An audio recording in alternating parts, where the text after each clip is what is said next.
네, 반갑습니다. 오늘 집담회 바로 시작하도록 하겠습니다.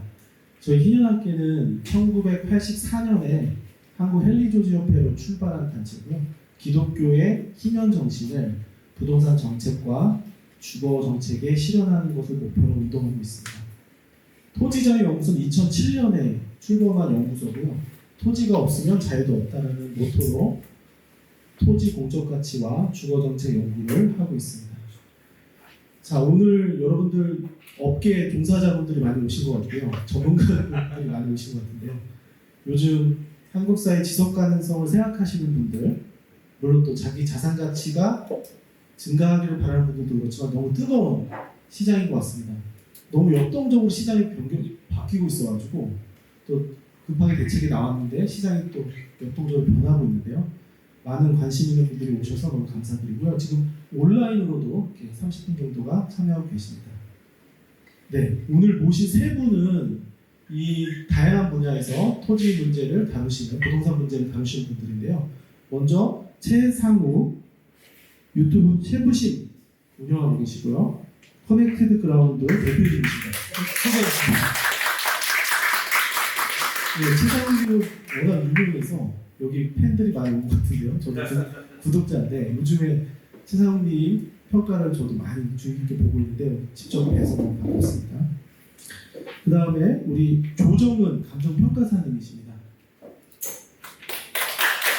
20년 토지주택 정책위원도 하고 계시고요. 저희 희년학계랑 전세사기 문제로 다양한 분야에서 만나 뵙고 계신데 이론과 실무 경험이 풍부하신 분입니다. 현장에서 벌어지는 다양한 이야기들 속에서 여러 가지 정책 함의들을 만나실 수 있을 것 같습니다. 그 다음에 토지자유연구소 남기엽 소장님이십니다. 네, 우리 희년학계 전 대표님이시기도 했고요. 또 민주당에서 기본주거위원회에서 활동도 하고 계시고요. 특별히 우리들 사회 토지 공개념의 가치를 구체적으로 구현하는 데 앞장서고 계시는 이론가이십니다. 이 세 분의 발제를 1시간씩 들어도 모자른데 저희들이 참 묘람되게도 20분의 발제만 드렸습니다. 오늘 되게 인텐시브하게 진행이 될 예정이어서 또 여기 계신 분들도 제가 알지만 다 전문가분들이시잖아요.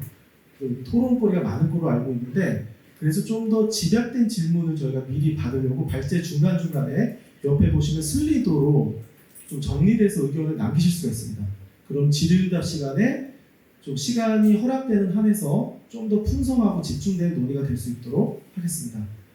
사전에 우리 발제자분들께서는 다 안내를 들으셨겠지만 너무 지금 이게 1시간 넘는 강의들을 준비해 오셨는데 20분밖에 시간이 주어져 있지 않아서 이제 저희 스태프들이 타임키퍼 역할을 할 겁니다. 그래서 좀 양해해 주시고요. 그 다음에 슬라이드 넘기실 때는 저 앞쪽에 있는 노트북으로 넘기실 때 저쪽을 향해서 눌러주시면 되겠습니다. 먼저 최상욱 대표님 모시겠습니다.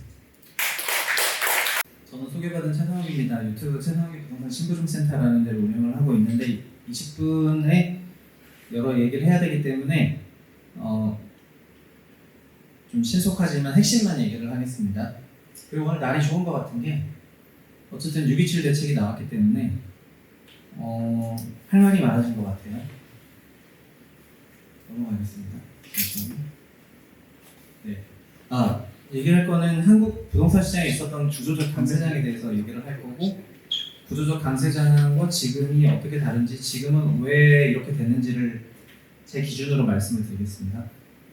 우리나라의 구조적 강세장은 실거래가 데이터가 있는 86년부터만 따지면은 80년대는 내내 강세장이었고요. 그리고 01년, 2007년이 강세장이었고 DJ와 참여정부를 넘어가는 과정에서 그리고 14년, 21년이 역대 최대의 강세장이었습니다. 그거는 박근혜 정부에서 문재인 정부로 넘어가는 과정에서 나왔던 강세장이고요. 그래서 편의상 1986 이상부터니까 제가 1차, 2차, 3차 이렇게 불렀고 70년대도 내내 강세장이었기는 합니다. 근데 저 기간을 보시면은 가격 상승률이 높은 거는 당연하고요. 첫 번째, 1차 강세장은 뭐냐? 그거는 그냥 우리가 주택을 미시적으로 수요하고 공급으로 부른다면은 수요는 결국 소득 더하기 대출이고 첫 번째 1차 강세장은 소득 사이클이라고 하겠습니다. 가계소득이 경제 성장과 함께 굉장히 높게 나오고 있고, 화면 보시는 거는 물가를 차감한 실질 성장률인데, 물가까지 더한다면 연에 뭐 20%대 우습게 올라갔다는 거 같으니까요. 그래서 저런 높은 성장이 있었지만 소득 중심으로 갔었고, 저 당시에는 레버리지가 전세였습니다. 지금처럼 은행대출 주담대가 있었던 게 아니었기 때문에 그냥 레버리지는 근대화된 전세가 레버리지의 수단이었습니다. 두 번째 사이클은 뭐 여기서부터는 민주당의 원죄가 있죠. 이제 DJ 정부에서 IMF를 극복하는 과정에서 만들었던 가계부채 사이클입니다. 결국 소득 더하기 대출이 그 구매력의 원천인데, 소득 사이클이 끝나니까 대출 사이클이 열린 것입니다. 대출 사이클은 GDP의 50에서 70%로 올라갔고요. 아래쪽에 있는 선은 정부 부채 사이클, 정부 부채인데, 정부는 IMF가 극복되는 과정에선 별로 한 게 없었어요. IMF는 가계가 극복을 했습니다. 고소득 레버리지로. 그리고 08년, 그게 끝났던 08년에는 대신 정부가 뭘 많이 샀죠. 산은을 통해서 뭘 많이 샀는데, 그래서 2차 사이클은 저렇게 시작을 했는데, 중간에 결국 가계 신용은 담보 아니면 신용인데, 신용이 그때 터졌기 때문에 03년 카드 사태로 신용 사이클은 생각보다 많이 안 커졌죠. 사실 엄청 컸던 거 아시죠? 어느 정도 커졌냐면은 지금 가격으로 환산하면은 신용이 그 당시 120조 레벨입니다. 연에. 지금 신용은 연에 30조도 안 하거든요. 어쨌든 어마어마한 레벨이었으니까 그게 터졌다고 보시면 되겠습니다. 근데 주담대는 안 터졌죠. 주담대가 안 터졌고, 가계 기준으로는 생애 최초로 소매금융이 활성화되면서 대출 레버리지가 올라오는 그런 기간이었기 때문에 돈이 넘쳤고, 가계는 돈이 생기면 집을 사요. 아주 당연한 명제가 되겠습니다. 그래서 저 기간에 집을 많이 샀고, 그리고 재료가 있었는데, 그 돈이 생긴다 무조건 사는 게 아니라 결국은 재료가 있어야 되는데, 재료는 재건축이었습니다. 재건축을 적극적으로 하면서 재건축 시장에 상당한 유동성이 공급됐습니다. 그리고 3차는요, 지금이 3차가 끝난 다음인데, 3차는 가계대출 사이클이 없었냐? 있긴 해요. 문재인 정부 때 가계대출이 많이 증가를 했습니다. GDP 80에서 100으로 가계대출이 증가했지만 그게 다가 아니에요. 3차 사이클은 저는 이름을 전세 레버리지 사이클이라고 부르고 있습니다. 전세가 레버리지 효과를 낸 거예요. 화면 보시면은 빨간 선이 매매 실거래 지수이고요. 월간으로 나오는 실거래 지수이기 때문에 동양조선 아닙니다. 그리고 파란 선은 전세 실거래 지수입니다. 서울 기준이에요. 빨간색 박스 구간은 08년에서 16년 기간이고요. 08년에서 16년의 매매가는 오히려 한번 빠졌다가 다시 회복을 해서 매매 지수는 유지가 되죠. 전세 지수는 40에서 80으로 따블이 났어요. 전세가가 2배가 올랐습니다. 왜 2배가 올랐냐? 뭐 일본을 따라간다, 뭐 집을 안 산다 이런 것이 아니고 전세 유동성이 공급되었기 때문에. 그러니까 전세도 2차 사이클처럼 대출 유동성이 전세에 공급됐기 때문에 전세 레버리지 사이클이 발생을 했습니다. 전세는 채권이기 때문에 대출 금리가 내려가면 채권 가격 상승, 채권 가격이 올라가고 대출 금리 올라가면 채권 가격이 하락하는 거랑 동일하게 올라가고, 저 당시 기준으로 저는 아직도 기억하는데 2008년 기준으로 잠실 렐스가 10억에 4억이었어요. 매매 10억, 전세 4억. 14년, 15년쯤에 10억에 8억이었습니다. 전세 8억. 그래서 전세가가 따블이 났죠. 전세가가 따블이 났고, 지금은 다 아시겠지만은 2013, 14, 16 이렇게 거치면서 전세 보증이 1억에서 3억으로, 3억에서 5억으로, 그리고 전세 대출은 주택도시보증공사랑 주금공의 공적 보증을 통해 가지고 레버리지를 먹으면서 성장을 했습니다. 그리고 저 다음부터는 이제 미시적으로 수요 공급이 안 맞으면서 가격이 뚱합한 것 같고요. 지금은 지금은 이런 강세장이 끝났죠. 일단은 끝이 났습니다. 자, 지금은 뭐냐면 단기 강세장인데, 사실은 중기적으로 보면은 지금 약세장입니다. 그렇지만 단기 강세를 해요. 약세장이 온 이유부터 말씀드리겠습니다. 가계대출 사이클을 강제로 종료시켰기 때문에 약세장이 왔습니다. 종료된 거기도 하고, 22년 하반기부터 금리가 올랐는데 그 전에 DSR이라고 하는 소득 기반 대출 정책으로 돌렸기 때문에 금리가 떠버리니까 대출받을 여력이 안 돼가지고 대출 수요가 녹아서, 결국 수요는 소득 더하기 대출인데 대출이 죽었으니까 시장 사이클 죽어야죠. 그래서 22년 하반기 때 시장이 급락을 했고요. 그것 때문에 너무 경착륙했다고 느꼈기 때문에 윤석열 정부에서 3년 동안은 정책 대출을 좀 가파르게 썼습니다. 그래서 제가 빨간 박스했던 구간은 22년 1월부터 23년 1월까지의 기간인데 저 기간에 월간 뭐 한 10조씩 나오던 가계대출이 빵조가 됐으니까 그 대출을 먹으면서 자라야 되는 시장에 뭐 영양소가 아예 안 가거나 마찬가지고 그냥 시장이 경색되고 붕괴가 됐습니다.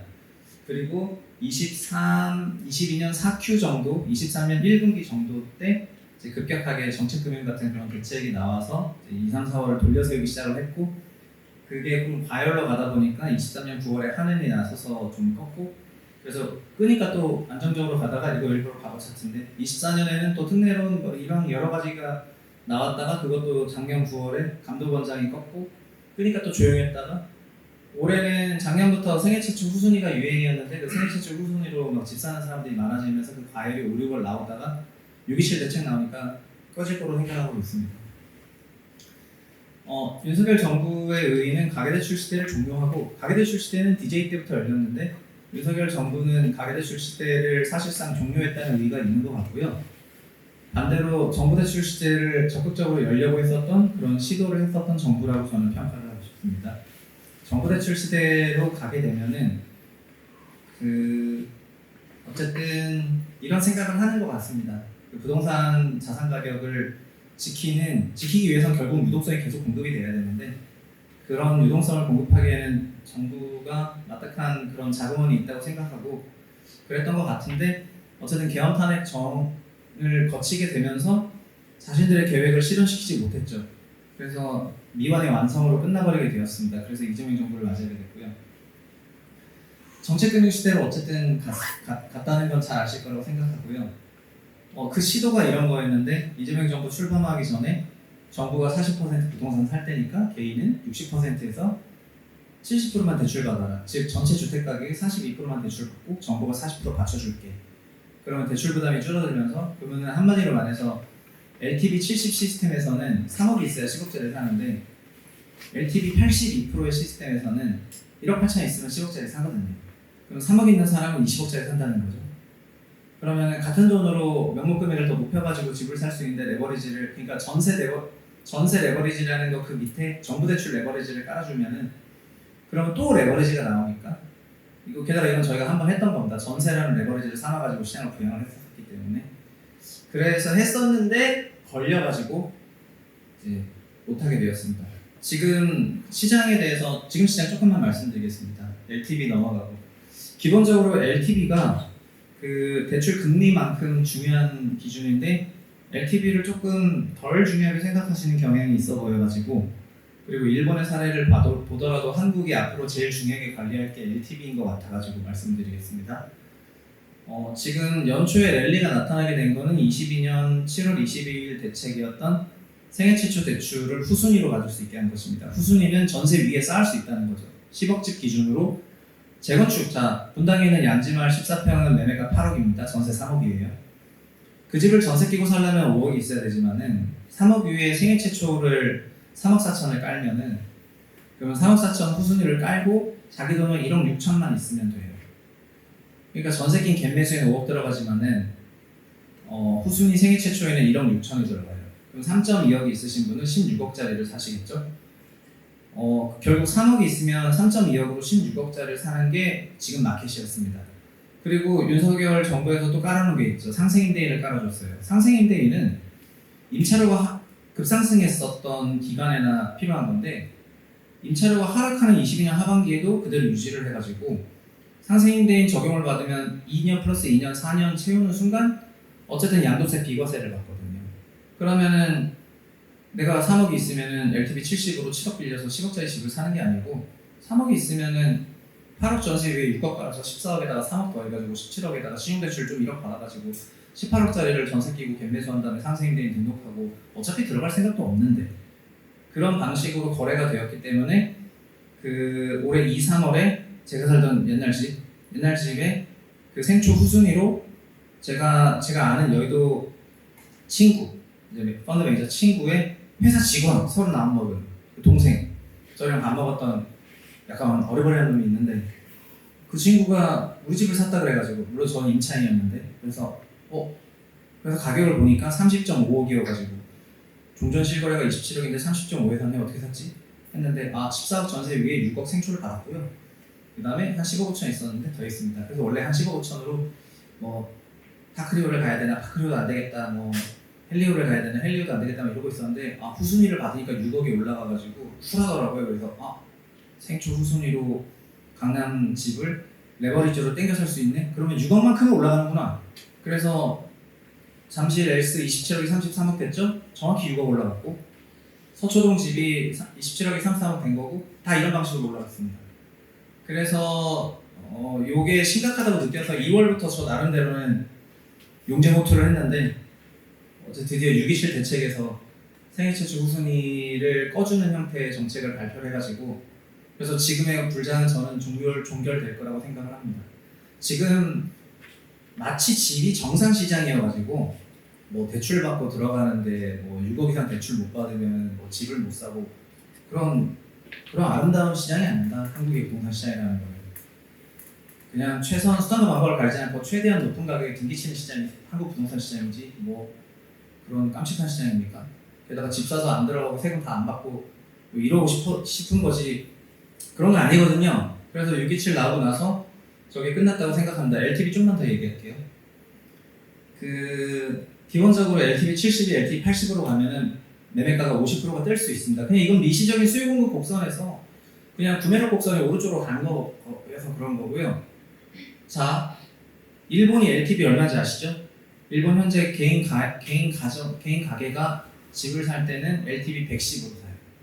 자, 그러면은 기재부 관료 입장에서 생각을 해볼게요. 한국이 잠재 1.5% 실질인 나라에서 명목 3.5%가 성장할 때는 LTV 70. 근데 명목 0.8로 떨어지고, 그러니까 실질 0.8로 떨어지고 잠재 2.5로 내려갈 때는 LTV 80. 더 때려보면 LTV 90, LTV 100, LTV 110 하면은 영원히 명목 가액을 올릴 수가 있거든요.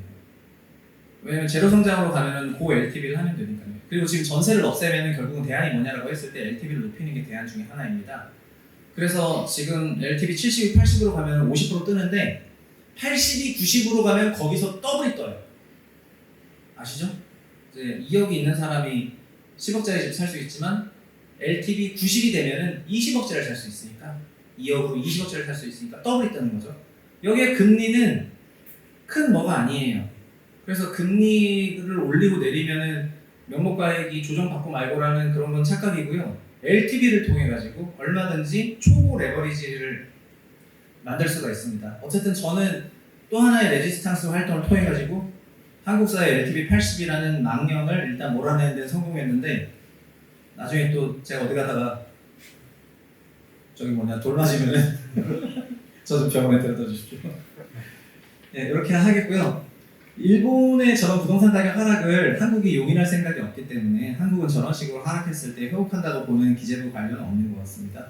그래서 부동산 가격이 어쨌든 명목으로 유지되는 것이 좋은데 대신에 돈이 너무 들어가서 오버슈팅 해버리면 그게 경제에 안 좋으니까 키울 생각은 없다는 그런 생각을 가지고 어느 정도 서로 여러 정부 간에 합의를 해왔었는데 그런데 뭐 새 정부 6.27 대책 보고 그리고 새 정부가 어쨌든 출범하면서 어떤 생각을 갖고 있는지 여러 사람들의 추론들이 많이 있는데 지금은 완전히 그냥 결말이 다 열려있지 않나 이런 생각이 조금 들고요. 그래서 너무 성급하게 모든 부분에 대해서 날선 비판을 할 필요는 없었다는 생각이 지금은 듭니다. 저도 지난주까지는 엄청 깠거든요.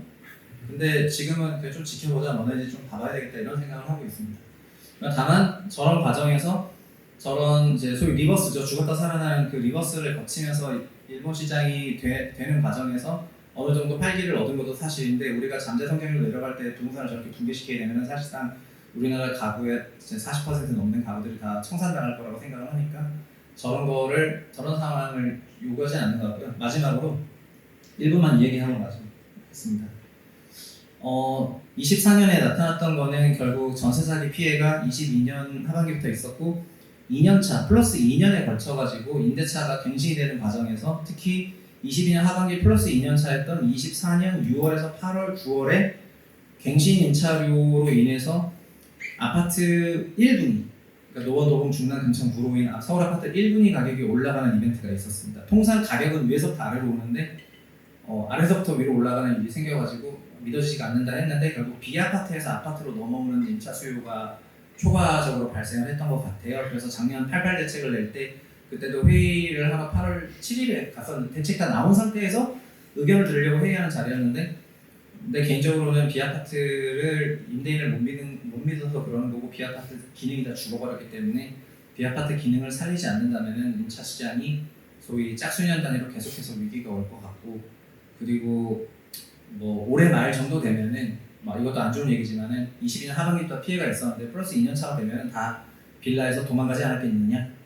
그럼 빌라에서 다 도망갔다 생각하면 반대로 따지면은 서울 1분위 아파트에 대한 초과 수요가 항상 상존에 있는 거기 때문에 그 전세 수요에 대해 가지고 그래서 그런 부분 관리하려면 도심 내 1인 가구, 2인 가구 공동주택이랑 코리빙을 적극적으로 지어야 될 것 같다 했는데 88 대책은 빌라를 무제한 매입하겠다는 형태로 나왔기 때문에 방향성은 어느 정도 맞았는데 그 B아파트라는 주거 부분에 대한 그 건축물 유형을 잘 정하지 못했거나 하는 여러 가지 이슈가 있어가지고 작동은 안 했던 것 같습니다.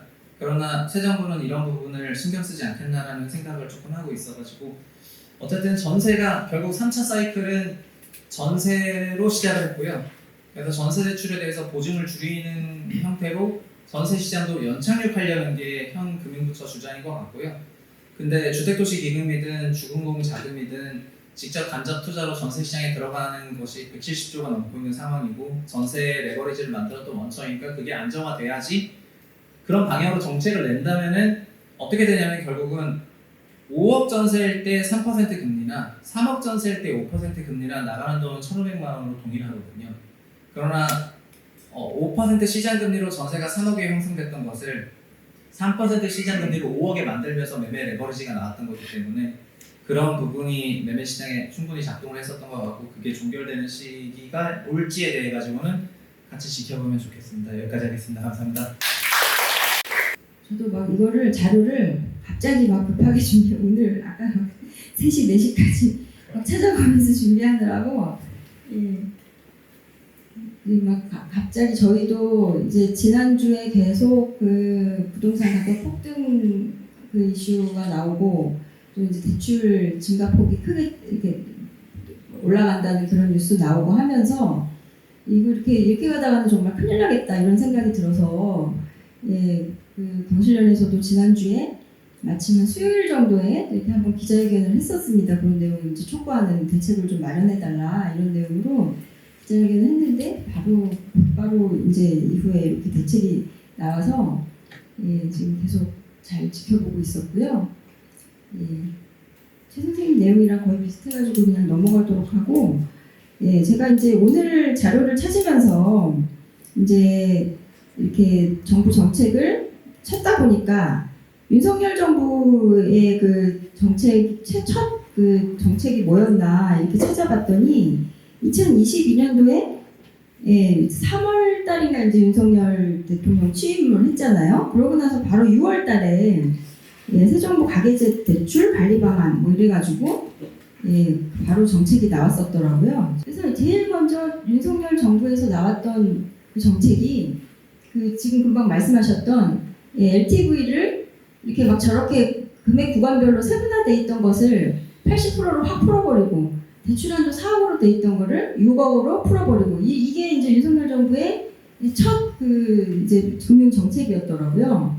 그러고 나서 이제 이번에 627 그저께 나왔던 그 정책이 다시 LTV를 80에서 70%로 다시 강화하는 내용으로 이제 이렇게 다시 원상복구가 됐는데 저도 이거 이제 좀 꼼꼼히 보다 보니까 또 이제 원상복구가 완전히 된 거는 아니다. 그때는 한도를 4억으로 이제 제한을 했었는데 6억으로 확대됐던 부분은 그대로 지금 유지를 하고 있고 그리고 이제 주택 가격의 구간에 따라서 이렇게 60%, 50% 이렇게 차등을 뒀었는데 그것을 그냥 70%로 단순한 기준으로 이렇게 했기 때문에 완전히 그 이전 윤석열 정부 이전으로 돌아간 그런 내용은 좀 아니라는 생각이 들었고요. 이 생애 최초 대출이라는 것이 어떤 영향을 끼치냐 제가 이렇게 좀 생각해 보면 이 생애 최초 대출 이렇게 80%, 70% 이렇게 대출을 해주다 보면 좀 그런 효과가 있는 것 같아요. 최대한 내가 받을 수 있는 최대한의 그 LTV를 이용해가지고 내가 처음으로 일생에 딱 한 번만 받을 수 있는 이 혜택을 이제 정말 내가 정말 자산 가치를 불리는데 꼭 필요한 그런 주택에다가 투자를 해야 되겠다. 이런 생각을 하게 만드는 것 같아요. 그래서 이제 내가 그냥 지금 내 소득 수준에서 뭐 적당히 이렇게 부담 가능한 주택을 구매하고 또 다시 한번 또 갈아타고 뭐 이렇게 하는 게 아니라 지금 할 수 있는 최대한의 주택, 내가 살 수 있는 가장 비싼 주택, 그러면서도 투자 가치 있는 주택을 막 정말 이렇게 잘 면밀하게 시장을 분석해가지고 내가 가장 살 수 있는 최대한의 그런 주택을 사야 되겠다. 이런 가성비를 좀 조장하는 그런 효과가 좀 있는 것 같고, 그래서 이 생애 최초 주택이 왜 중요하냐? 맨 처음에 산 주택이 내가 이제 가지고 있다가 이제 그 보유하고 있다가 주택 가격이 계속 올라간다고 하면 나중에 이제 그 주택을 팔아가지고 그 판 돈을 가지고 또 다시 이제 새로 갈아타기를 하게 되잖아요. 그렇기 때문에 이미 이제 한 번 사다리를 딱 이렇게 올라타고 나면 그 다음부터는 계속 이제 그 주택의 매도 자금이 시드머니가 돼서 또 더 그 상위 주택을 구매하고 뭐 이렇게 하는 이제 수요를 밟아갈 수 있는 그런 이제 과정을 만들어 주는데 이 생애 최초 주택은 이제 제일 처음으로 사야 되는 그런 수요자들이 이제 수요를 만들어내는 거기 때문에 제일 처음에 그 어떤 그 호랑이 등에 올라타게 만드는 그런 좀 역할을 하는 것 같습니다. 그래서 이제 주택을 이제 한 3억 정도만 이제 사야 되는 그런 이제 청년층들이 이제 80% 막 70%까지 이렇게 대출을 받아가지고 막 7억짜리, 10억짜리 아파트를 사게 만드는 그런 역할을 하고 있는 것 같습니다. 그래서 이게 좀 중요하다고 저는 생각이 됐고요. 예. 그래서 이제 뭐 중산층의 내지만 이제 예상했던 그런 이제 반응들이 좀 나오고 있는데 이게 지금 뭐 하루 이틀 뭐 나오는 게 아니더라고요. 그래서 2018년도에도 이제 고소득 흑수저의 기회를 박탈하고 있다. 뭐 이런 기사가 특공 폐지하면서 나왔고 2020년도에도 뭐 신용대출 규제 분통을 터뜨리고 있다. 이러면서 이제 계속 레파토리로 반복되는 그런 기사가 지금 나오고 있습니다.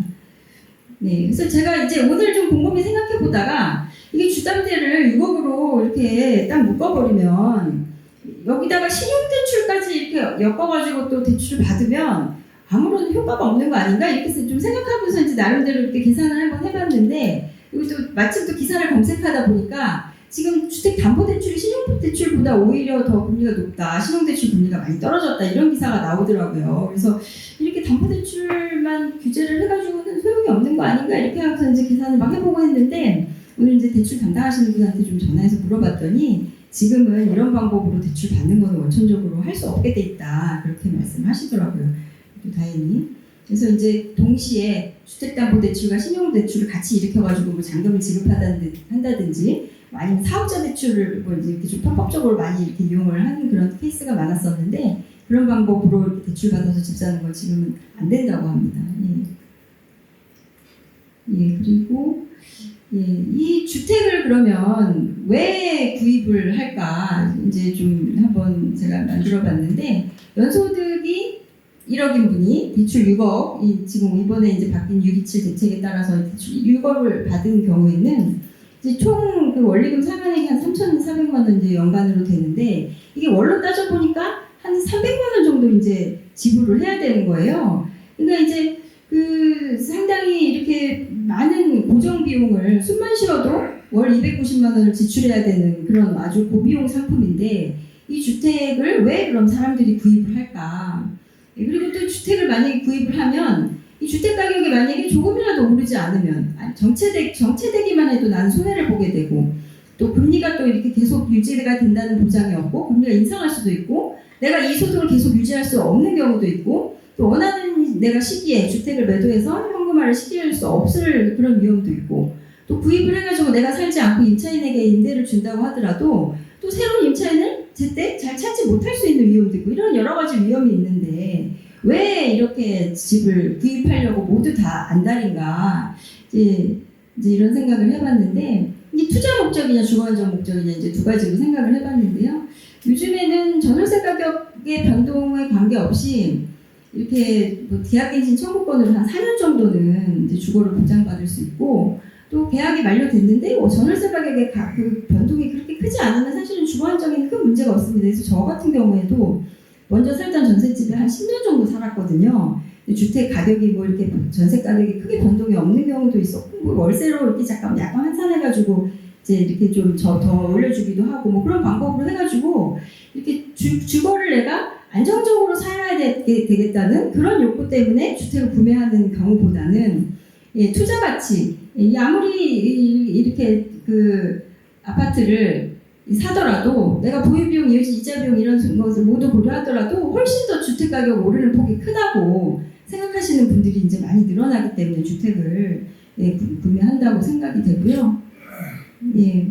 그래서 주택을 나는 구입해야 되는데 주택을 구입할 돈이 모자라. 그래서 대출을 많이 해달라고 이제 아우성을 하는 거죠. 근데 또 역설적으로 또 대출을 많이 해주면 그것 때문에 주택 가격이 올라가는 거죠. 그래서 이제 지금 금방 말씀하셨던 것처럼 계속 서로 주택 가격이 올라가니까 대출을 많이 해줘야 된다. 대출을 많이 해주니까 또 주택 가격이 서로 이렇게 꼬리를 물고 이제 영향을 주면서 대출이 늘어나고 주택 가격이 늘어나고 이런 구조를 계속 이제 만들어 왔던 것 같습니다. 예. 그래서 이제 제가 요거는 감정평가하면서 그 사례를 하나 이제 소개해드리려고 가지고 왔는데, 이게 서북구에 있는 이제 아주 작은 규모의 재개발 아파트였는데 이분들이 이제 뭐 이렇게 그 2021년도에 한 100대 1의 경쟁률을 뚫고 이제 한 5억 5천에 분양을 받으신 아파트였어요. 근데 이게 아주 작은 아파트예요. 공급 면적 한 20평 되는 방 2개짜리. 근데 이제 그 입주 시점에 2021년도에서 이제 한 3년 후에 입주 시점에 담보대출을 얼마를 받으셨냐면 4억 9천의 대출을 받으셨어요. 그러니까 이제 분양을 5억 5천 정도에 받았는데 4억 9천을 받았으니까 자기 돈 결국은 한 5천만 원 가지고 4억 9천 대출을 받아가지고 지금 그 이자로 한 140만 원 정도 이렇게 납부하고 계신다고 하더라고요. 근데 이제 입주 시점 당시 시가를 LTV 70%로 이제 추정해가지고 담보대출 금액이 나온 건데 얼마가 됐냐면 7억으로 이제 추정을 했습니다. 근데 제가 여기 감정을 하면서 그 일대에 이제 비슷한 이제 아파트의 실거래 가격을 이제 살펴보다 보니까 새 아파트가 거의 없었어요. 성북구 공문동 지역이. 그래서 한두 개 단지 그렇게 있을까 말까 한 그런 지역이었는데 한두 개 단지는 매매 이제 이렇게 표본이 되게 작은데 이거하고 비교를 할 만한 게 그 단지 하나밖에 없다 보니까 그거를 가지고 와서 그 분양가를 가지고 와서 이제 평가를 할 수밖에 없었고, 그러다 보니까 이제 그게 이제 7억으로 추정이 됐던 거고, 저도 이제 비슷한 금액으로 이제 감정 결과를 이제 보고를 했는데, 그러니까 이제 그 대출을 받으면서 기준이 됐던 그 가격이 또 다시 이제 기준이 돼서 또 다시 새로운 이제 실거래가를 만들어내고 대출을 만들어내고 이런 이제 고리가 계속 이어지는 그런 것을 이제 볼 수 있었고요.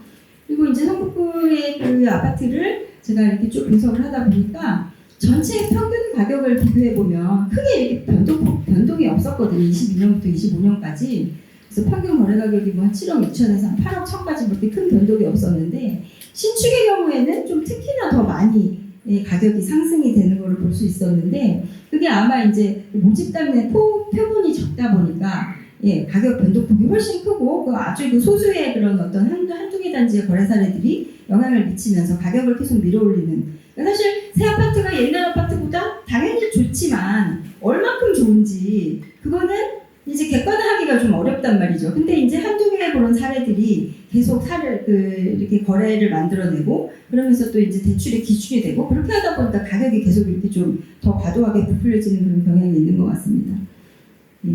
그래서 이제 이런 거래 사례 비교법이라는 저희 그 감정평가하는 그런 방법에 좀 고유한 문제가 있고, 또 원가법이라든지 수익환원법 이런 여러 가지 다른 부분을 좀 고려하지 못하는 그런 문제가 있는 것 같고요. 제가 이거는 이제 주택을 이제 사고 싶은 케이스에 대해서 말씀을 드렸는데, 이거는 주택을 사고 싶지 않은 그런 시장에 대해서 이제 말씀드리려고 가지고 왔습니다. 이거는 2013년도에 이창무 선생님께서 쓰신 논문에서 발췌한 내용인데, 2013년도 부동산 매매 시장과 임대차 시장이 어떤 상황이었는지, 그래서 그 당시에는 이제 매매 시장은 침체되고 전세가는 계속 상승하고, 그게 이제 사고 싶은 사람이 없는 없는 거죠. 내가 주택 가격이 오를 거라는 기대를 하지 않기 때문에 주택을 사는 선택보다는 전세로 임차를 하는 그런 선택을 하는 분들이 많았었기 때문에 이제 계속 전세 가격 아까 지금 최 선생님이 이제 그 그래프 보여주셨지만 그때는 전세 가격이 계속 올라가는데 매매 가격은 정체되어 있는 그런 시장이었습니다. 그래서 이것도 2013년도에 그 이제 논문인데요. 전세 가격은 점점 올라가고 매매 가격은 정체돼 있으면서 전세 가격이 결국 매매 가격으로 수렴하고 전세 수요가 매매 수요로 전환되는 그런 시장이다. 이렇게 분석한 내용인데, 이거는 이제 2023년도에 KB 부동산에서 발표한 그 전세 가격 하락으로 인한 보증금 위반한 리스크 뭐 이런 이제 분석한 그런 내용인데, 이제 그게 조금 내용이 다른 것 같아요. 그러니까 이제 2013년도에는 임대인이 전세를 공급하지 않고 월세로 전환을 하려고 하는데 임차인들은 집을 살려고 하지 않고 전세를 살려고 하는 거죠. 그러다 보니까 전세 가격이 올라갔던 거고, 그러면서 전세 가격이 매매가를 점점 수렴해가지고 매매 수요로 전환됐던 그런 시장이었던 거고, 2022년도 같은 경우에는 지금 이제 KB부동산에서 금방 전세 가격이 하락하면서 보증금 위반의 리스크가 이제 커졌다 이렇게 얘기하고 있는데, 그거는 좀 아파트하고 비아파트하고 좀 다른 내용 같습니다. 아파트 같은 경우에는 이제 보증금을 반환하지 못하더라도 임대인이 어차피 이제 전세가율이 그 가격 대비 전세가의 비율이 낮기 때문에 경매라든지 뭐 이런 걸 통해 가지고 얼마든지 보증금을 충분히 회수할 수 있습니다. 근데 비아파트 같은 경우에는 새로운 수요자를 찾지 못하고 전세 가격하고 이제 매매 가격이 비슷하다 보니까 점점 역전세가 계속 커지고, 그리고 이제 전세 불안 심리로 월세 가격 계속 올라가고 이렇게 양극화가 커지고, 그래서 좀 지금 현재는 그 아파트하고 비아파트의 그런 전세 문제를 조금 달리 봐야 된다. 저는 이제 그렇게 분석하고 있고요. 그래서 좀 전세가율이 낮은 그 서울 고가 아파트 시장과 전세가율이 높은 비아파트 시장을 좀 구분해가지고 우리가 정책을 세워야 된다. 그렇게 그래서 지금 비아파트 같은 경우에는 이제 전세가 이렇게 매매로 전환이 되거나 아니면 월세로 전환되거나 2013년도에 그 시장 상황하고 좀 비슷하지 않나 이런 생각이 드는데, 이렇게 전환하는 게 이제 시장 그 어떤 그 흐름에서 좀 자연스러운 현상인데, 오히려 지금 전세 보증보험이라는 이 제도가 오히려 이렇게 시장이 정상적으로 가격 그 균형을 맞추고 가격 수준을 회복할 수 있는 그런 흐름을 방해하고 있는 거 아닌가, 저는 이제 그렇게 생각하고 있고요. 또 지금 이 시장의 기능 자체가 그냥 완전히 마비가 돼버린 것 같습니다. 그래서 이제 보증보험이 없으면 임차인들은 불안해가지고 전세를 못 들어가게 되고, 그러다 보니까 보증보험이 얼마나 가입될 수 있는 주택인지 아닌지가 전세 가격을 결정하는 그런 요인이 돼버리고, 근데 사실은 시장의 그런 매매 가격이나 전세 가격을 통해 가지고 이제 어떤 시장 가격이나 이런 것들이 이렇게 도출이 돼야 되는데, 오히려 그 공시 가격을 기준으로 하는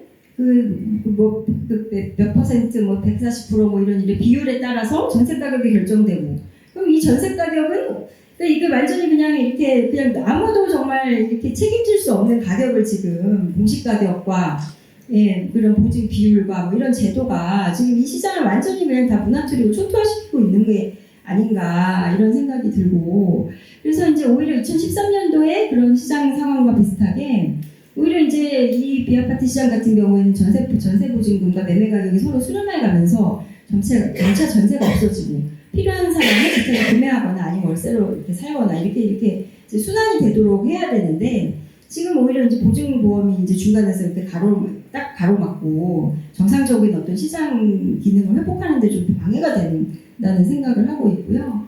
그래서 이제 뭐 이렇게 감정평가 금액이라는 것도 사실은 매매 가격 기준으로 결정을 해야 되는데, 매매 가격은 또 보증보험 한도 기준으로 결정되고, 또 공시 가격도 사실 시장 거래 가격 기준으로 60%든 뭐 70%든 이제 현실화를 반영해서 결정이 돼야 되는데, 또 매매 가격도 보증보험 한도를 기준으로 또 결정되고, 이거 완전 순환 논리 오류에 지금 빠져 있는 것 같은데, 이 시장을 좀 빨리 이렇게 정상화 시켜야 된다. 그리고 보증 한도를 낮추는 만큼 계속 이제 연속적으로 역전세가 계속 연속적으로 발생이 될 텐데, 그래서 이제 이 주거 불안이 심화되고 허구 부실이 심화되고 이런 악순환을 뭔가 좀 시장 기능을 회복하는 방법으로 좀 끊어야 된다, 이런 말씀을 좀 드리고 싶고요.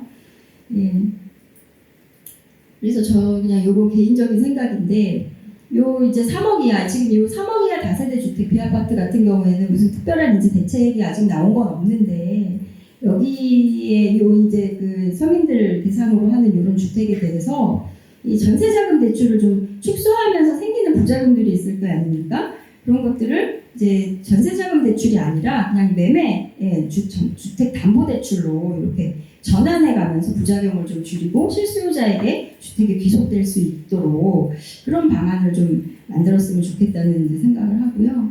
그래서 지금 이제 아까 정책금융이 얼마나 이렇게 침체된 2022년도 이후에 침체되어 있는 부동산 시장에 이렇게 마중물 역할을 하면서 가격을 올리는 역할을 했는지 이제 말씀을 해주셨는데, 저는 그 2013년도에 전세보증보험제도가 그런 비슷한 역할을 했다고 이제 생각이 되고요. 이게 이제 2013년도 국토부 보도자료인데, 여기도 보면 이 중공업 미분양 아파트를 전세로 본격적으로 공급하겠다고 하면서 전세 보증이라는 그런 제도를 도입하고 전세 대출을 확대하고 이런 내용이 이제 나옵니다. 사실은 계속적으로 이제 그 부동산의 가격을 지지하고 하방을 지지하고 건설사들이 도산하는 걸 방지하고 이러기 위해서 계속 이렇게 정책이 관여해서 정부가 관여해서 이런 시장의 가격을 좀 지지하는 그런 역할을 이 당시에도 했었던 걸로 보이고요. 예. 그리고 이제 전세보증보험은 2017년도 2월달에 이때는 이미 부동산 가격이 좀 회복하고 가격이 상승하던 그런 시기였는데, 이런 식으로 이제 100%로 확대하면서 이런 전세 문제를 심각하게 이제 키웠던 그런 부분이 있었고, 제가 여기는 이런 대출 제도에 대한 부분도 이제 말씀을 드리고요. 그리고 이재명 후보께서 지금 투기용이 아니어야 된다, 아니어야 한다는 것은 좀 불가능한 일이다. 그렇게 이제 말씀을 하셨는데 후보 시절에. 근데 이제 좀 그 부분에 대한 좀 제가 이게 집이 투기용이 그렇게 될 수밖에 없었던 것은 국가가 여러 가지 제도를 투기하기 쉽도록 설계했기 때문이지. 그걸 국민들이 그렇다면 안 된다, 그런 생각이 들어서 이제 하나 넣어보고요. 그리고 우리 전 국민들도 다 대출, 전세 대출, 주택집 대출 이런 대출을 이제 원한다는 내용입니다.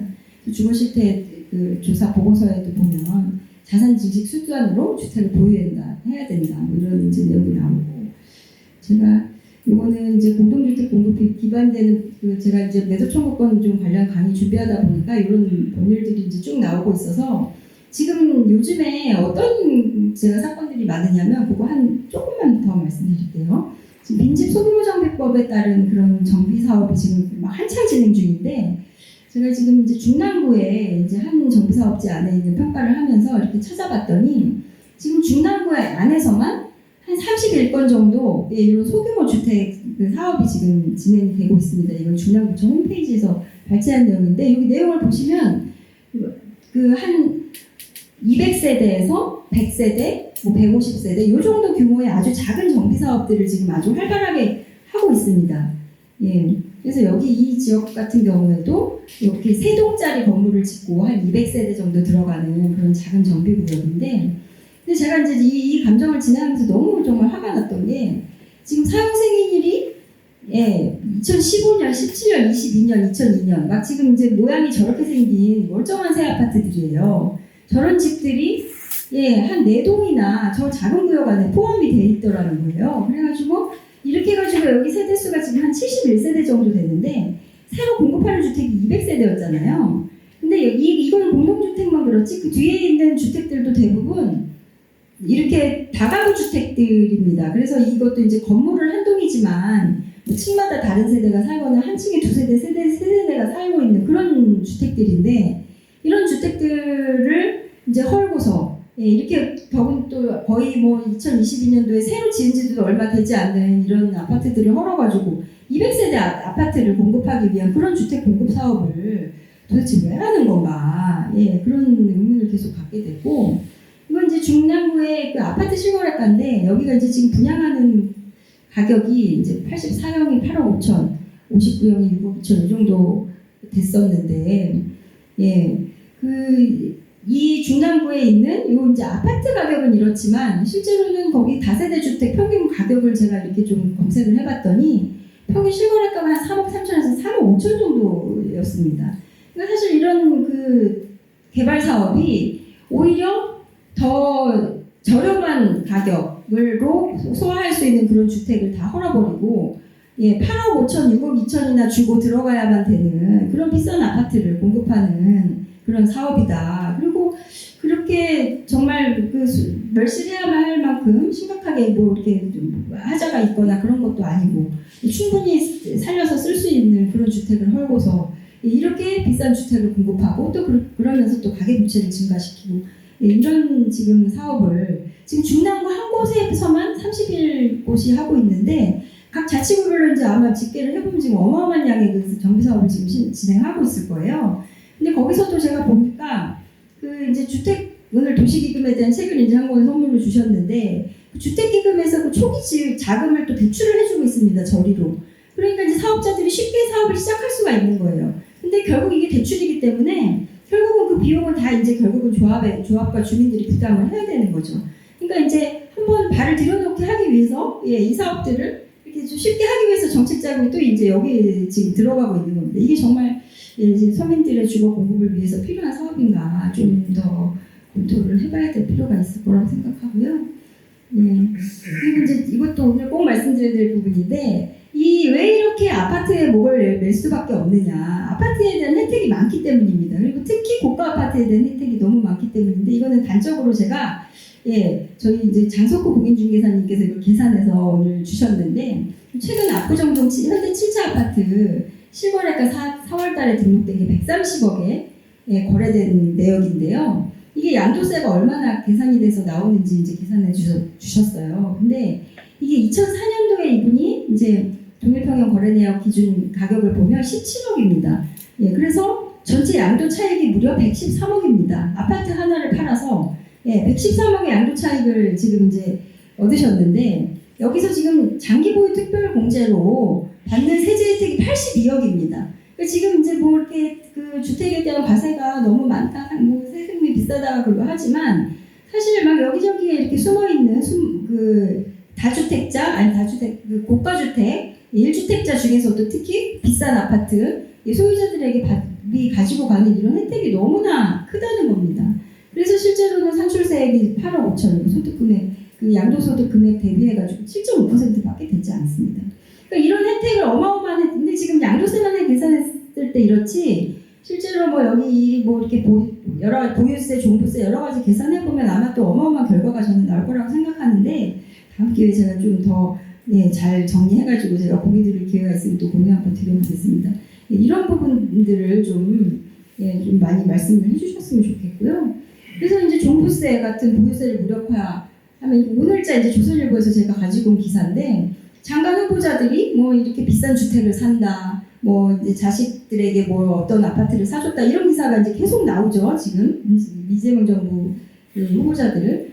그리고 저희가 또 작년에 한 2차례 기자회견 했는데 대통령실 3%가 종부세 대상자고 국회의원들도 상당수가 이제 종부세 대상자고 근데 그분들이 그 주택을 보유하고 있는 형태가 대부분 고가 강남 1주택이었습니다. 이것이 바로 이 모든 전 국민들이 이렇게 주거사다리 아파트를 통해 가지고 투기에 정말 뛰어들 수밖에 없는 고위공직자들도 당연히 이런 구조화에서 이렇게 계속 살아왔을 수밖에 없는 거죠. 이렇게 설계를 해놨기 때문에 제도를. 그래서 이제 오늘 포용적 공급에 대해서 저한테 물어보셨는데 무리한 대출 없이 부담 가능한 금액으로 살 수 있는 그런 집을 공급하는 것이 필요하다. 그리고 이제 고도화 시대 인구가 증가하는 그런 도시화가 집중되는 그런 시기의 공급 방법과는 지금 좀 달라져야 된다. 그리고 좀 방법을 찾아봐야 된다. 새로운 방법을 그렇게 말씀드리면서 마치겠습니다. 고맙습니다. 투자연구소 부장 남규입니다. 제가 맡은 제목은 민주정부, 민주정권이라서 민주정부, 노무현 정부와 문재인 정부를 복귀하면서 해법을 이재명 정부는 어떻게 가야만 하는가 이런 정책 제안을 제가 좀 해보려고 합니다. 자, 먼저는 특수한 재화의 부동산과 금융의 잘못된 만남 이렇게 읽어봤는데요. 부동산이라는 재화가 굉장히 특수하죠. 여기서 특수하다는 말은 자동차하고 비교해보면 우리가 금방 이해할 수 있는데 우리가 다 알고 있듯이 자동차는 사놓으면 가격이 떨어지는데 부동산은 가격이 올라간단 말이죠.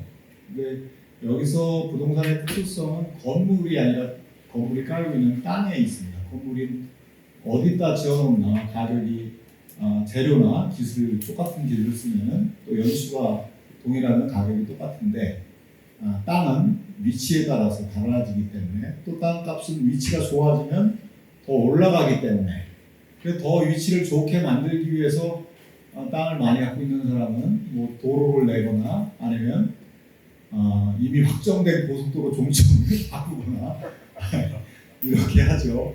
그래서 이 부동산이라는 재화의 특수성을 우리는 잘 알고 있고 그래서 앞으로 올라갈 것 같다, 경제가 더 좋아질 것 같네라고 하면 가격이 더 올라가고 실제로 이 자기 실현적 예언이 성취가 잘 되는 것이 이제 자산 중에 부동산입니다. 그러면 부동산을 가지고 있지 않은 사람과 가진 사람 또 과소하게 소유한 사람과 과다하게 소유한 사람의 격차가 벌어지게 되는 거죠. 우리가 뭐 늘상 경험하고 있는 건데 사실 과소하게 보유한 사람이나 아예 없는 사람은 비정규직 노동자의 가능성이 높거나 아니면 중소기업 노동자의 가능성이 높죠. 예, 이런 하위 계층의 노동자들은 사실 노동 착취를 당하는데 자산시장에서 또 착취를 당하는 거죠. 어떻게 보면 이중 착취라고 할 수 있겠습니다. 외환위기 이후에 이 부동산이라고 하는 특수성과 금융제도가 금융 공급의 어떤 방식이 대전환하면서 이게 두 가지가 만나면서 더 큰 문제를 일으켰다. 지금 우리 최상욱 대표님이나 조정 평가사님이 금융에 대해서 LTV, DTI, DSR 이런 대출 방식에 대해서 자세히 설명을 하셨는데 이게 그 전에는 외환위기 이전에는 금융이 생산적인 활동에 도움이 되는 방식으로 계속해서 금융을 공급하다가 외환위기 이후에는 부동산 소유권 거래를 돕는 방식. 그러니까 부동산 소유권 거래를 돕는 방식은 무슨 부가가치를 창출하는 행위는 아니거든요. 예. 그러니까 이건 비생산적 활동에 계속해서 금융을 쏟아붓는 방식으로 금융 공급의 어떤 방식이 바뀌었다. 그렇게 되니까 결국에는 담보대출이라고 하는 형태로 담보 가치가 올라가고 또 가치가 올라가니까 더 많은 대출을 해줄 수 있고 금융산업이 성장해서 금융은 돈을 많이 벌게 되고 임수강 박사라는 분이 이제 책을 썼는데 책 제목이 부유한 은행, 가난한 사회입니다. 예, 느낌이 딱 오시죠? 예, 은행은 부유해졌는데 사람들은 가난해졌다는 거예요. 은행은 왜 그렇게 하느냐? 은행은 뭐 우리가 알고 있듯이 안전하고 수익성이 높은데 더 많은 돈을 공급하고 싶겠죠. 근데 기업 대출 같은 경우는 저한테 대출해준 건 아니고 기업 대출 같은 경우는 이 기업이 제대로 할 것인가 앞으로 전도 유망한지 평가를 해야 되고 기술이 괜찮은 건지 평가를 해야 되고 또 대출을 회수하지 못할 수도 있는데 가계대출 특히 부동산 담보대출은 담보물이 확실하기 때문에 가치가 올라가기 때문에 안전하고 수익성도 높으니까 이제 금융은 여기에다가 계속해서 금융을 공급하게 되는 거죠. 그래서 금융은 사실 대표적인 규제산업입니다. 규제산업이어야 하고요. 그러니까 생산적인 부분에 돈이 계속 흘러갈 수 있도록 정부가 제도를 만들고 관리를 해야 되는 영역입니다. 그런데 외환위기 이후에 이렇게 대출 방식이 완전히 바뀌었다. 그리고 과거에는 이 집값이 굉장히 폭등했다가 이렇게 내려가는 거품이 꺼지는 국면에서는 대출을 회수하고 대출을 덜 해주는 방식으로 대응을 했거든요. 그런데 그렇게 하지 않고 이제는 2008년 이후에는 아예 더 많은 금융을 공급해서 집값을 떠받치거나 더 위로 올리는 그런 지금 그 역할까지 하고 있죠. 그래서 이제 전세 대출이나 전세줄 보증이나 정책 대출 증가시키는 거 이런 것이 대표적인 거라고 할 수 있겠습니다. 이렇게 특수한 재화인 부동산과 금융이 만나서 온갖 문제를 일으키고 불평등을 야기하는 것이 지금 우리가 당면한 현실입니다. 며칠 전에 나온 6.27 금융 대책은 효과적이라고 보는데 앞으로 어떻게 사실은 또 대책이 또 더 많이 필요합니다. 금융 대책으로 모든 게 해결되는 것이 아니기 때문에. 근데 이제 재밌는 거는 사실 부동산의 금융을 계속 공급하는 것, 바닥에 공급하는 것을 설계한 사람들이 이번에 불을 끄는 대책을 냈다는 거죠. 그런데 어떤 분은 방화범이 수박수가 됐다 이렇게 얘기하는데 이런 걸 보면 이제 정부가 얼마나 중요한지 우리가 알 수 있겠습니다. 아직 그 첫 종합 대책은 냈지 않았고 이제 곧 낸다고 하는데요. 그래서 이번 시간에는 제가 민주정부 두 번의 민주정부 시간에 기간 동안에 부동산 정책을 한번 돌아보고 우리가 배울 게 뭔지 저렇게 하면 안 되는구나 라는 것이 무엇인지 한번 알아보고 또 이재명 정부 가야 할 길에 대해서 조심스럽게 제안을 해보려고 합니다. 노무현 문재인 정부 두 정부를 이렇게 보면 가격 상승세에서 출발을 했습니다. 두 정부 다. 자, 왜 그러냐면 DJ 정부, 국민의 정부에서는 김대중 정부에서는 부동산 규제를 온갖 규제를 다 풀었어요. 이제 그 후과를 노무현 정부 초기에 맞이하게 된 거죠. 그래서 DJ 정부에서 분양가 상한제도 폐지하고 전매 제한도 폐지하고 양도세, 취등록세, 보유세 부담을 내려줍니다. 그리고 재건축 허용 완화를 20년에서 15년으로 줄여주고 개발이익 환수제는 유명무실하게 만듭니다. 그러니까 2003년 2월 25일 날 이제 취임한 노무현 정부 시작한 노무현 정부 하에서는 2003년에서 계속해서 이제 부동산이 끌어오르는 지금 상황을 맞이합니다. 문재인 정부도 마찬가지예요. 자, 우리가 기억하듯이 10년 전에, 11년 전이네요.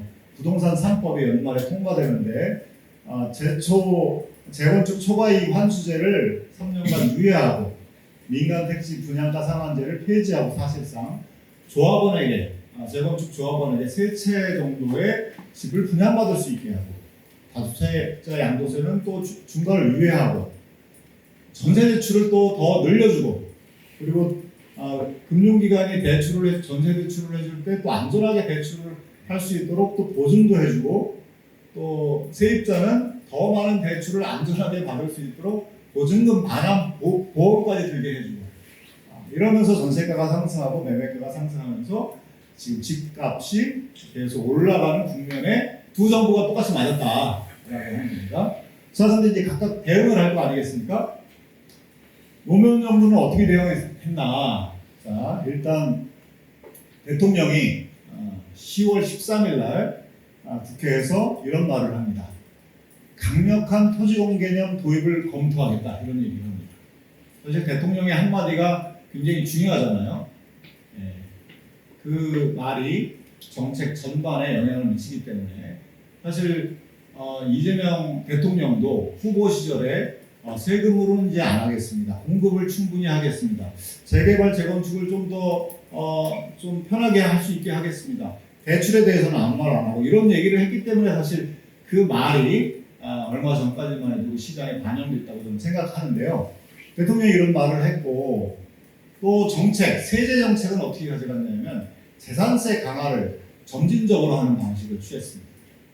그리고 종부세를 시행하려고 하는데 그거를 2006년에 시행하는 게 아니라 2005년도로 앞당기겠다 발표를 합니다. 다주택자 양도세를 3주택 이상에게는 심지어 60% 하겠다. 내년 2004년 이후부터 하겠다라고 발표를 합니다. 물론 공급 대책도 수도권에 30만 호 이상 공급하고 공공임대주택 공급도 발표합니다. 대출도 좀 줄이겠다 이렇게 발표합니다. 그러니까 이 노무현 정부의 특징은 장기주의입니다. 장기주의. 이 보유세 같은 경우는 갑자기 높일 수가 없거든요. 서서히 계속해서 점진적으로 강화하겠다라고 발표를 했고 또 투기 차단을 하고 이렇게 해서 공급을 확대하는 것을 적절하게 조합을 했습니다. 이 결과로 2004년에는 집값이 하향 안정화됩니다. 하향 안정화될 경제적 분위기는 아니었어요. 왜냐하면 2003년보다 2004년이 더 경쟁성 능률이 높았고 2003년 이후부터 이자율은 기준 금리는 계속해서 떨어졌거든요. 그럼에도 하향 안정화가 됐습니다. 그러니까 정책이 먹힌 거죠, 시장에. 이 노무현 정부는 초기에 집권 초기에 대통령이 저런 말을 하고 그리고 세제와 공급에 대해서 저렇게 방향을 정했다면 이거 5년 동안 저렇게 가겠구나라고 시장이 받아들였다고 저는 생각합니다. 물론 그 이후에는 이제 다른 양상이 나타나는데요.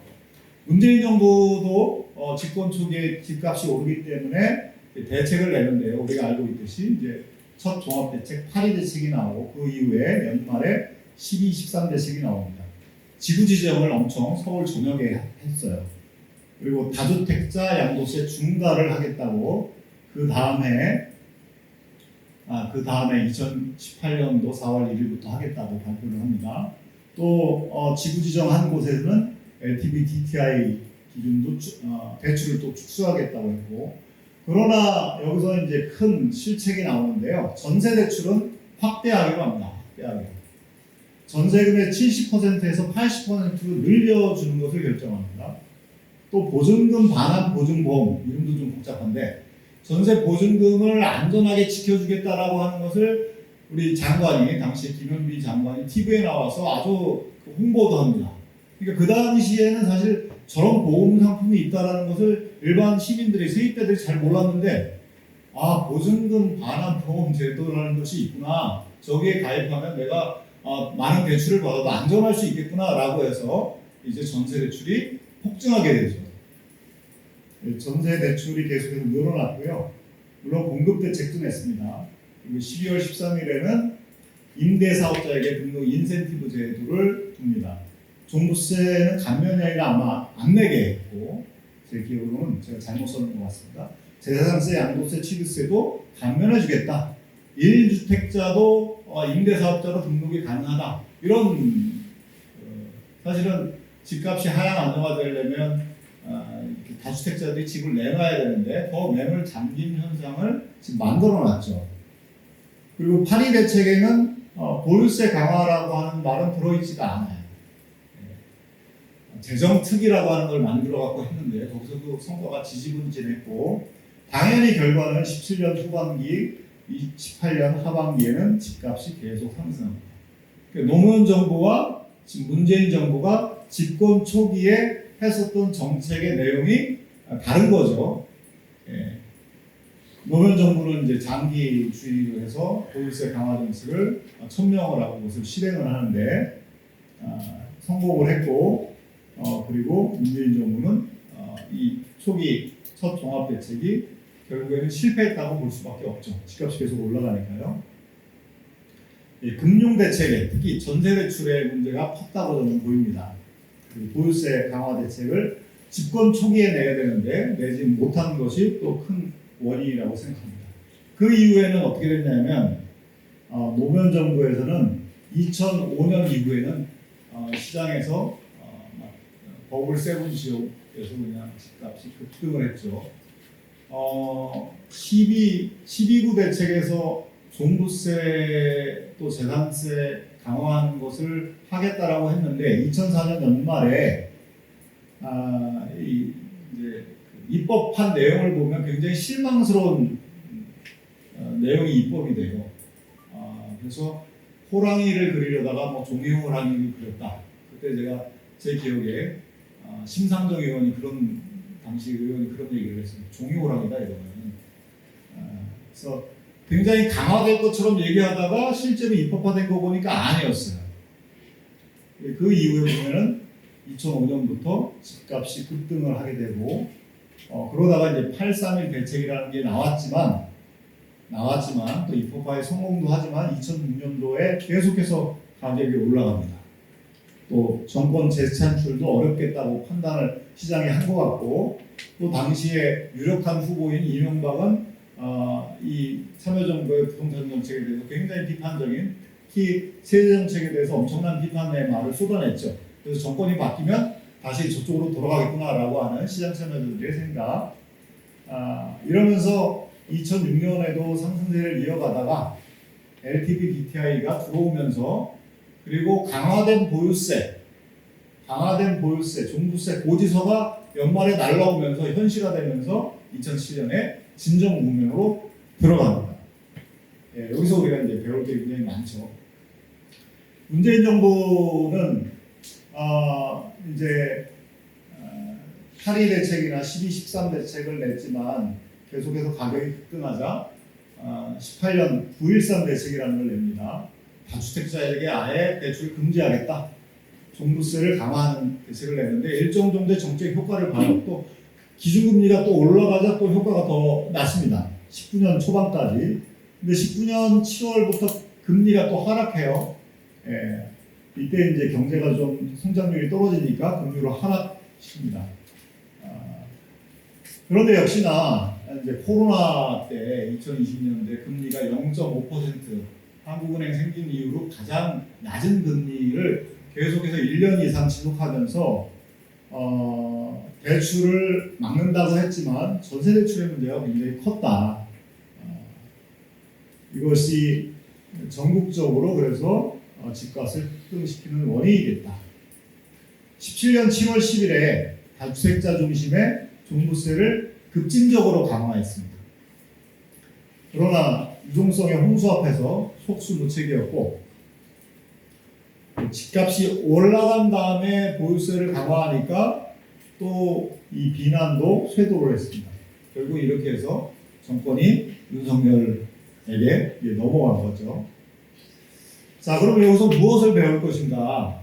또 어떻게 새 정부는 가야 하나라고 하는 이 방향에 대해서 조심스럽게 제안을 해보려고 합니다. 민주정부 부동산 정책에서 얻을 수 있는 교훈, 제가 몇 분 남았나요? 3분 남았어요? 네. 중요한 교훈은 저는 집권 초기에 부동산 정책 기조를 분명하게 밝힌 것. 우리 정부는 실소유자를 보호하고 주거 안정을 하겠습니다. 이런 얘기는 사실 하나만 하는 얘기죠. 그건 그런 말 누구나 합니다. 예. 그러니까 분명한 정책 기조, 이런 정책 기조를 가져가겠다라고 하는 것을 밝히는 게 굉장히 중요하다. 그리고 보유세라고 하는 것은 굉장히 인기가 없는 세금이에요.